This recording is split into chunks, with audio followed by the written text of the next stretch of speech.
bicara gula, nggak pernah ya terfikir bagaimana kemudian memberdayakan para petani gula kita, petani tebu kita.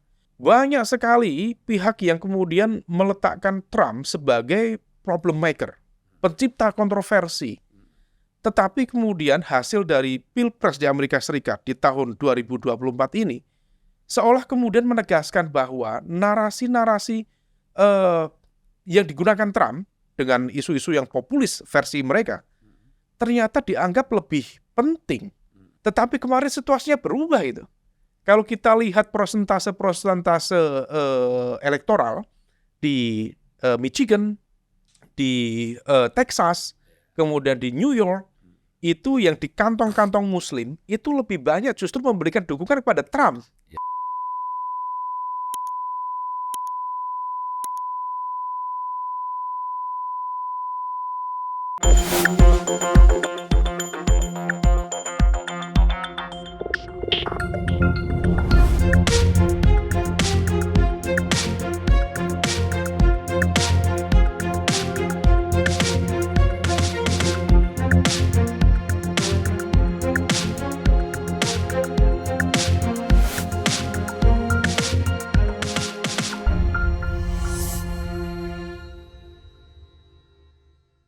Bismillahirrahmanirrahim. Assalamualaikum warahmatullahi wabarakatuh. Waalaikumsalam warahmatullahi wabarakatuh.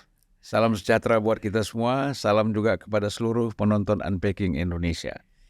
Selamat datang lagi, Mas Umam. Selamat. Ini intronya kayak mau tausiah aja. Siap, Bang. Terima kasih, Bang Zulfan. Abang dan kita semua. Nah, kita mungkin cerita-cerita sedikit ya. Pada episode pertama tadi Mas Umam juga sudah coba mengulas ya. Iya. Tapi ini kita khusus mau fokus ini lawatannya Pak Prabowo, Presiden kita yang baru terpilih ke beberapa negara.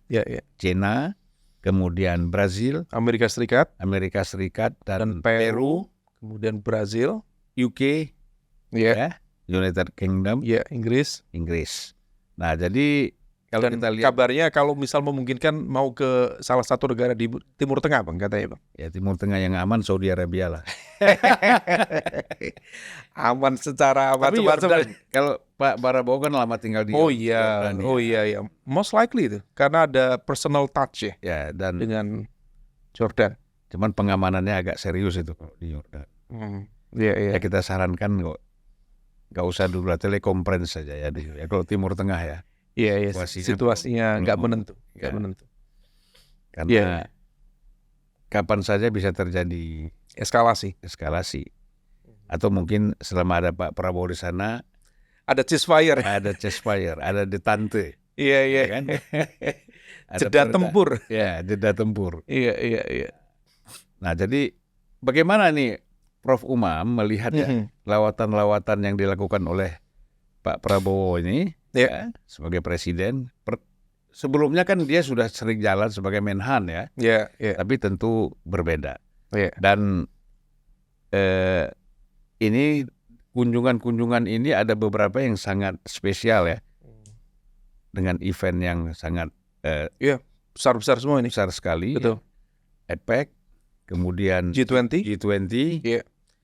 Ke Amerika sendiri juga berbarengan ya dengan mendekati momentum inaugurasinya Trump juga. Sudah terpilih kemarin. Nah, ini memang menarik. Bagaimana menurut Prof Umam melihat ini?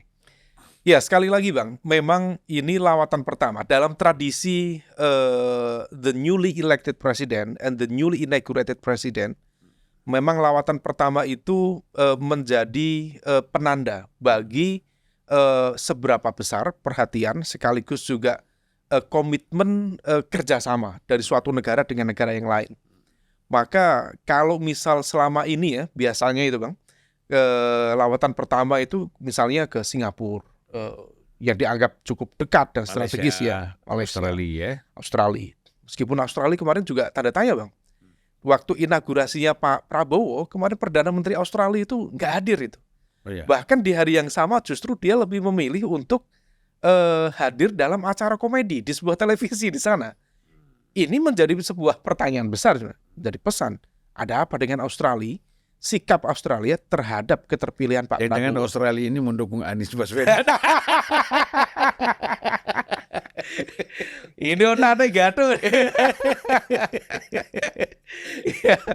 Barangkali who knows ya, kita tidak tahu. Tetapi selama ini memang Australia, pucuk pimpinannya itu termasuk yang cukup rajin, Bang. Datang ke inaugurasi pemimpin di Indonesia. Karena Indonesia itu selalu masuk dalam white paper policy-nya Australia. Ya, bagaimanapun juga Australia kan negara dekat itu. Tetangga. Bahkan kalau misal dipikir-pikir, Indonesia itu frontliner sekaligus menjadi bumper bagi pertahanan keamanan Australia, terutama dalam bahasa mereka kalau ada serangan dari utara. Oh, ini kan siapa garda terdepannya, bumpernya ya Indonesia. Nah, maka ketidakhadiran ini ya bisa menjadi sebuah tanda-tanda apakah betul mengkonfirmasi hubungan Indonesia-Australia, terutama di bawah kepemimpinan yang ada saat ini, dan ketidakhadiran kemarin Perdana Menteri Australia menegaskan pola relasi yang dekat di mata tapi jauh di hati gitu. Tapi bisa begini juga, Prof. Kan Perdana Menteri Australia bisa bilang sama Pak Prabowo, gimana kita kan udah kawan dekat. Enggak usah tunjuk-tunjukkan kedekatan. Bisa jadi. Karena udah friend ya. Kalau yang datang-datang itu kan belum dekat. Iya. Kalau yang nggak datang ini kan dekat. Saya nanti kapan-kapan mau bicara sama teman-teman diplomat itu dari kedutaan Australia. Apa ini? Barangkali bisa mengkonfirmasi. Semoga sih nggak sampai panjang-panjang, Bang. Maksudnya saya berharap ya nggak sampai kemudian dibawa ke urusan dulu ya sejarah Timur Leste dan sebagainya gitu. Nah, kembali lagi ke laptop tadi. Kunjungan lawatan ini menegaskan sekali lagi bahwa China ternyata memang memiliki posisi yang sangat penting di mata Indonesia. Dan kalau misal kita lihat ya di materi MOU-nya itu ada matching antara dua kepentingan antara Indonesia dan China.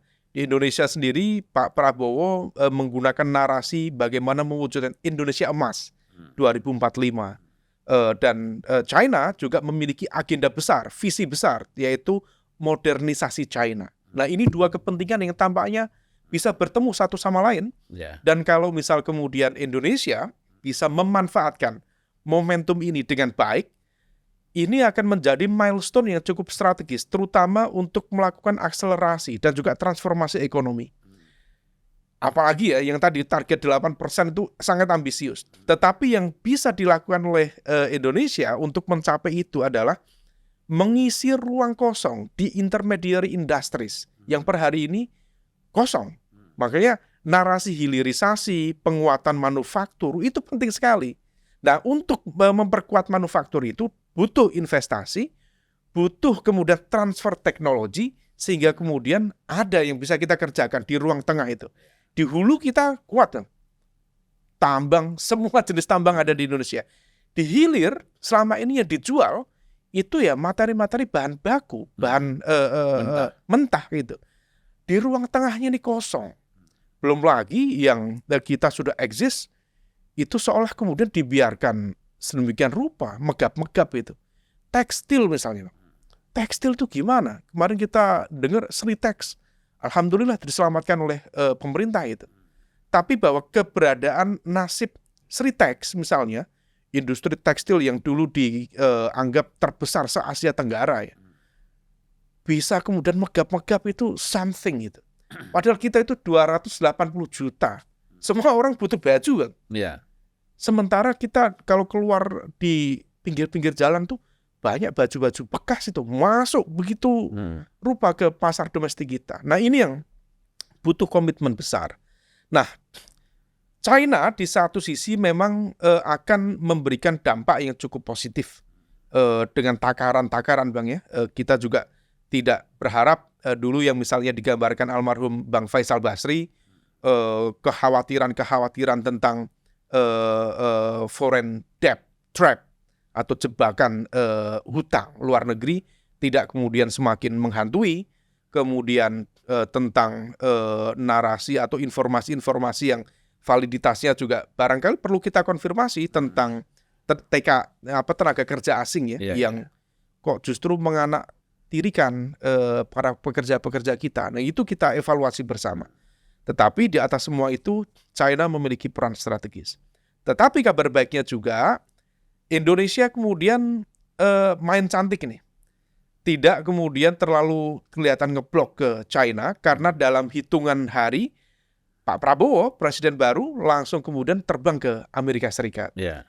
Artinya ini dua kekuatan besar yang per hari ini terjadi rivalitas yang cukup besar, terutama di kawasan Indo-Pasifik.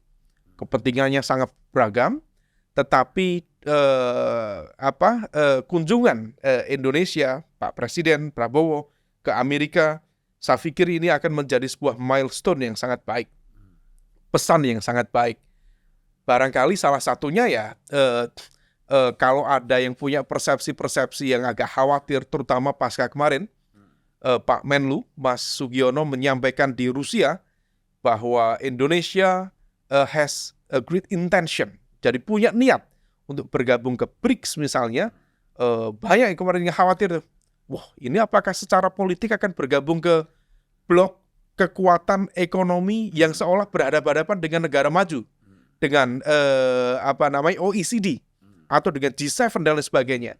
Nah, kedekatan ini besok pertemuan dengan para pemimpin di Amerika Serikat diharapkan bisa tetap memaintain karakter politik luar negeri Indonesia yang tetap di tengah, moderat.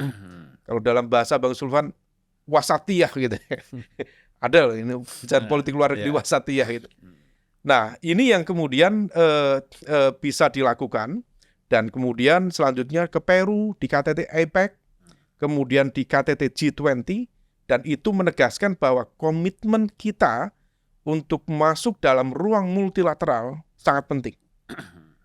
Dan kemampuan Indonesia untuk memainkan isu, agenda, apapun yang mau diadvokasi, isu Israel yang kemarin macam-macam itu ya, di Timur Tengah, kita lakukan serangan baliknya melalui forum-forum multilateral. Kemudian tentang isu-isu yang lain, terutama terkait dengan ekonomi strategis, tentu juga bisa diadvokasi di ranah multilateral. Dan ini menegaskan bahwa ya kita berharap linier, bahwa kunjungan ini ke 5 atau mungkin barangkali bisa 6 negara, bukan hanya jalan-jalan biasa ini, tetapi betul-betul memiliki implikasi sosial, politik dan ekonomi, terutama bagi national interest kita, kepentingan nasional kita. Apa kepentingan nasional kita? Ya, utamanya adalah menciptakan pertumbuhan ekonomi yang progresif dan meningkatkan kesejahteraan rakyat. Rakyat ya, bukan kelas menengah atas, terutama elit ya. Kelas menengah perlu diperhatikan, yang kemarin turun Bang, dan menjadi warning bagi kita semuanya. Infrastruktur dibangun, tapi kelas menengah turun dari 19% ke 17%. Dan yang terpenting tentu bagi kelas bawah, the bottom 40%, 40% masyarakat terbawah kita dalam sisi ekonomi yang terkategori miskin atau hampir miskin. Nah, kita berharap kunjungan-kunjungan ini membawa impact dalam bentuk investasi, pendanaan infrastruktur, kemudian penciptaan peace and development yang betul-betul progresif ke depan. Ya, kita lihat perkembangannya. Kita memberikan atau menitipkan harapan lah kepada Pak Prabowo yang tampaknya agak berbeda sama Pak Jokowi. Kalau Pak Jokowi rasanya ada keengganan ya untuk hadir di forum-forum multilateral. Bahkan 10 tahun itu belum pernah dia hadir secara langsung di General Assembly, sidang umum PBB. Belum pernah itu. Pernah sekali itu dilakukan secara online, waktu COVID dulu itu. Kita berharap ini menjadi momentum yang baik bagi Indonesia, mengadvokasi kepentingan nasional, tetapi juga memainkan panggung besar di taraf internasional. Kira-kira demikian, Bang. Ya, itu juga menyangkut hobi juga ya. Pak Prabowo memang hobinya ke luar negeri ya. Oh begitu ya? Wah. Ya. Apalagi apa sama kayak Gus Dur dulu? Apa bedanya? Artinya apa? Hobi ini dikaitkan dengan kepentingan negara. Betul. Jadi itu Gus Dur gitu. sama juga. Sama kan? Iya, Saya punya hobi, tapi hobi ini harus dalam konteks ini ada tugas relay, negara, nyambung. jambung jadi. Iya. Kalau orang nggak hobi kan kasih menteri aja yang datang kan? Ngomongin siapa, Bang? Nah, jadi memang menarik ya, Prof ya. Kita lihat tadi Prof menjelaskan soal bagaimana membangun ekonomi kita. Iya. Dan kita lihat memang bahwa industri kita kan banyak yang gulung tikar. Iya. Terutama industri pakaian misalnya. Iya. Itu yang tekstil ya, itu sangat terasa sekali. Iya, Bang. Nah, makanya saya melihat polisi pemerintah kita ini tidak jelas. Saya ambil contoh begini. Begitu ketatnya kita kepada barang-barang mewah yang masuk. Iya. Padahal kita tahu bahwa barang mewah itu tidak ada industrinya di negeri kita. Iya. Karena kategori tertiary industries. Berteknologi tinggi. Iya. Dan branded itu kan nggak ada perusahaannya. Gila-gilaan kalau urusan brand. Nah, kan? Iya. Tapi itu kita kenakan pajak, kita kenakan cukai yang begitu tinggi. Iya. Bahkan kalau keputusan Pak Jokowi itu kan 40%. 40%. Ya. Dan sebenarnya itu tidak banyak karena penggunanya kan terbatas. Iya. Tetapi bayangkan bagaimana yang digunakan secara massal. Tadi kaos-kaos bekas, baju-baju murah dari Cina. Itu terus terang walaupun ada aturannya tidak boleh, tapi kan masuk berkontainer-kontainer. Oh iya, Bang. Iya, betul. Nah, ini bahaya sekali. Betul. Nah, jadi kita pertanyakan nih, Menteri Perdagangan ngapain? Wah, Ya kan? Iya. Betul. Betul, Bang. Kok Relevan, Menteri Bang. Perdagangan ngurus gula? Jangan diurusin gulanya aja ini. Gula, beras. Iya, kan? Iya. Barang-barang yang memang itu rezekinya banyak. Iya. Tetapi untuk kepentingan rakyat. Iya.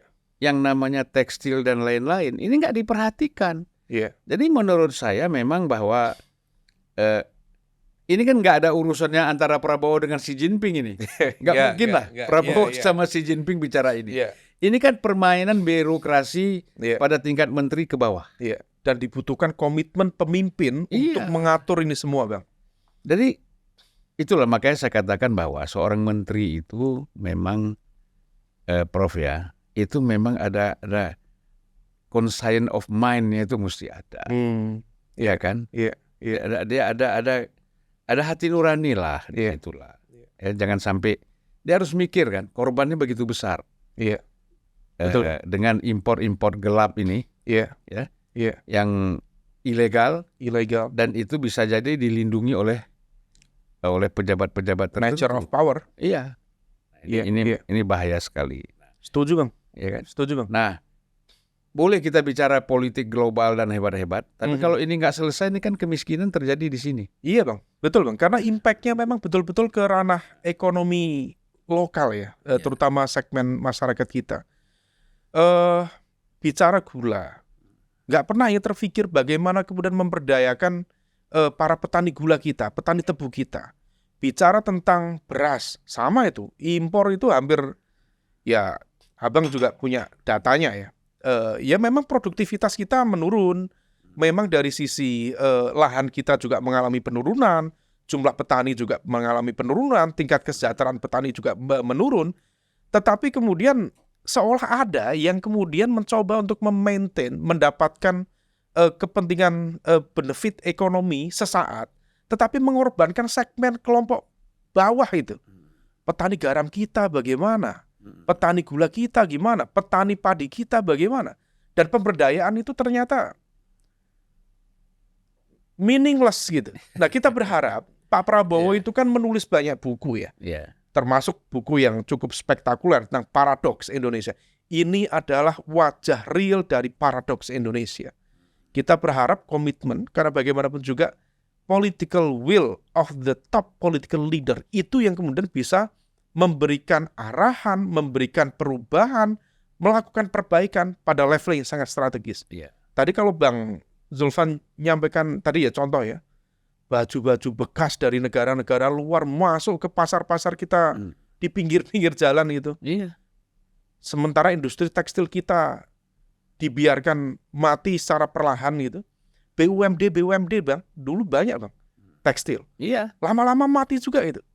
Jadi dalam istilahnya Prof. Komarudin Hidayat, kita itu ibarat rumah. Istilah Jawanya itu ngablak. Ngablak itu pintunya terbuka semua, jendelanya terbuka semua. Semua masuk. Seolah kemudian pertanyaannya, how is the governance? Bagaimana tata kelolanya? Ini kan berarti kan ada sisi perizinan, keamanan yang kemudian harus ditata ulang. Ini yang terlihat. Belum lagi yang nggak terlihat. Yang online itu, urusan judi lah, apalah.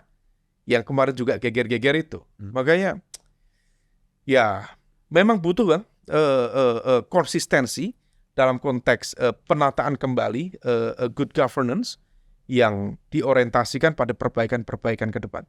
Jadi kita ini sisi Donald Trump itu kita butuhkan. Proteksionis. Ini menjadi refleksi yang sangat bagus Bang ya. Kita pikir-pikir, banyak sekali pihak yang kemudian meletakkan Trump sebagai problem maker, pencipta kontroversi. Tetapi kemudian hasil dari Pilpres di Amerika Serikat di tahun 2024 ini, seolah kemudian menegaskan bahwa narasi-narasi yang digunakan Trump dengan isu-isu yang populis versi mereka, ternyata dianggap lebih penting. Memang konteks proteksionisme, konteks nasionalisme. Tetapi dalam bahasanya Trump itu dia transformasi dalam bentuk proteksi terhadap ekonomi lokal, ekonomi nasional, memberikan ruang bagi para pemain usaha di dalam negeri untuk berkembang lebih baik. Dalam konteks tertentu, narasinya Trump sangat kontroversial, apalagi kalau dia udah menggunakan isu identitas itu. Tetapi Amerika Serikat sendiri yang dianggap dulu ya sebagai the champion of liberal market, pasar bebas, akhirnya masyarakatnya juga percaya bahwa ada pentingnya konteks perlindungan terhadap ekonomi dalam negeri. Kalau kita percaya pada doktrin-doktrin yang ya dulu ya dipopuliskan itu, bahwa liberal market akan menghadirkan good governance, kemudian good governance akan menghadirkan pertumbuhan ekonomi yang progresif. Amerika Serikat sendiri, the champion of liberal market, the champion of democracy, di bawah Trump, menabrak itu semuanya. Kita pikir keterpilihan Trump di 2016 itu dianggap sebagai kesalahan, anomali. Faktanya sekarang terpilih lagi. Artinya apa? Seolah masyarakat Amerika Serikat mengkonfirmasi bahwa cara pandang Trump itulah yang menabrak cara pandang neoliberal selama ini, itu yang mereka butuhkan. Nah ini yang bisa kita kontekstualisasikan dalam konteks di Indonesia. To some extent kita perlu menata kembali ideologi cara pandang ekonomi internasional yang selama ini kita pegang. Kalau barangkali kurang begitu relevan dengan kebutuhan internal kita, perlu dilakukan evaluasi. Maka buku Paradoks Indonesia itu saya berharap betul Pak Prabowo bisa menghadirkan bagaimana wajah yang beliau bayangkan dulu untuk menata ulang wajah Indonesia yang penuh dengan ironi, dengan paradoks, dengan perbedaan cara pandang dan sebagainya itu, Bang. Kira-kira gitu, Bang. Ya, jadi begini, kita boleh tidak suka dengan kebijakan luar negeri Amerika. Iya. Ya kan? Perang, militer, senjata, itu oke. Tetapi dalam konteks Trump mengambil posisi, ya kan? Memberi pembatasan secara konkret dengan pajak yang tinggi terhadap seluruh barang-barang impor. Terutama dari China. China 40%. Iya. Tapi kalau Eropa, negara lain 20%. Karena dianggap friend. Nah, ya kan gitu. Mungkin dianggap satu friend, kedua bukan pesaing. Bukan pesaing. Betul. Iya kan, bukan pesaing. China kan pesaing. Wah, gila. Misalnya mobil-mobil elektrik China, itu kalau masuk ke Amerika besar sekali pajaknya. Retail Amerika hampir semuanya dikuasai China, Bang. Itu yang kemudian membuat Trump gila-gilaan dia main perang dagangnya. Dan gini, Prof, kebutuhan tentara Amerika itu juga diproduksi di China. Ini salah satu inti kekuatan yang kemudian bisa sangat sensitif ya. Pakaian, sepatu, magazine untuk senjata itu diproduksi di China, ya kan? Tetapi ya senjata-senjata strategik itu nggak Oke lah, mungkin dong. internal lah. Itu nggak mungkin, internal ya. lah. Iya, Tapi kalau kebutuhan-kebutuhan support yang lain itu memang mereka bingung itu Amerika. Kita musuh Cina tapi kok ini sepatu made in Cina. Bahkan Bang, saking hebatnya manufaktur Cina itu, saya masih ingat dulu punya temen itu di Australia itu. Semua itu di retail itu, semua barang-barang sampai mainan-mainan anak kecil kan tertulis Bang, made in China. Baju-baju made in China. Suatu saat dia tanya kepada bapaknya, "Daddy, is God from China? Apakah Tuhan dari China?" Loh, ya enggak. Why everything's made in China? Kata Tuhan itu yang menciptakan semuanya katanya.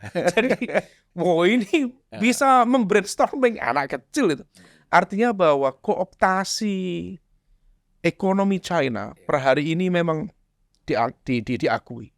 Jadi kalau Amerika Serikat sekarang dia melakukan ini ya, perlawanan dan ada warning secara khusus ya, wajar. Meskipun kalau misalnya melihat kemenangan Trump kemarin, bukan hanya sisi ekonomi Bang, tapi ada sisi ideologis juga. Ya. Dan ada yang unik Bang, ini yang barangkali perlu di-highlight itu. Kelompok Muslim Amerika biasanya itu cukup loyal memberikan dukungan kepada Demokrat. Karena Demokrat dianggap lebih moderat terkait dengan konteks isu Islam, kemudian Gaza dan lain sebagainya, Palestina ya. Tetapi kemarin situasinya berubah itu. Kalau kita lihat persentase elektoral di Michigan, di Texas, kemudian di New York, itu yang di kantong-kantong Muslim itu lebih banyak justru memberikan dukungan kepada Trump. Ya, salah satu yang menjadi trigger adalah bagaimana Demokrat di bawah Joe Biden yang kemarin kemudian dilanjutkan oleh Kamala Harris justru menunjukkan agresivitas dan juga keperpihakan yang semakin clear terhadap Israel. Dan itu direspon oleh kelompok Muslim Amerika di beberapa titik itu. Maka begitu Trump mengatakan ya, kalau saya yang jadi presiden, itu perang Ukraina dan Rusia akan selesai dalam 1 hari. Wah, kemudian gak akan ada lagi itu perang di Timur Tengah. Itu direspon secara serius. Meskipun Trump ya barangkali nanti bisa berkelit ya.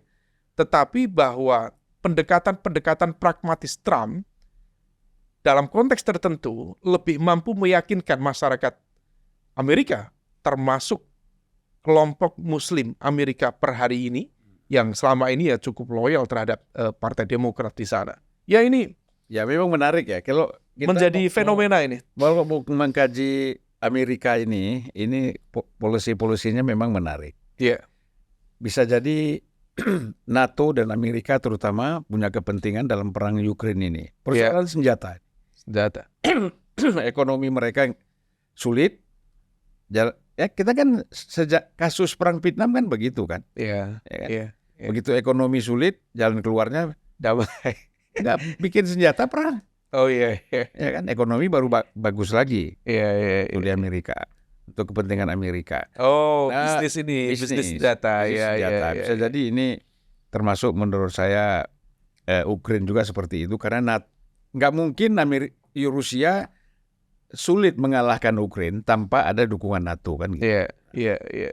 Dalam persepsi saya, Prof, dalam persepsi saya bahwa mengapa si Trump berani mengatakan 1 hari selesai?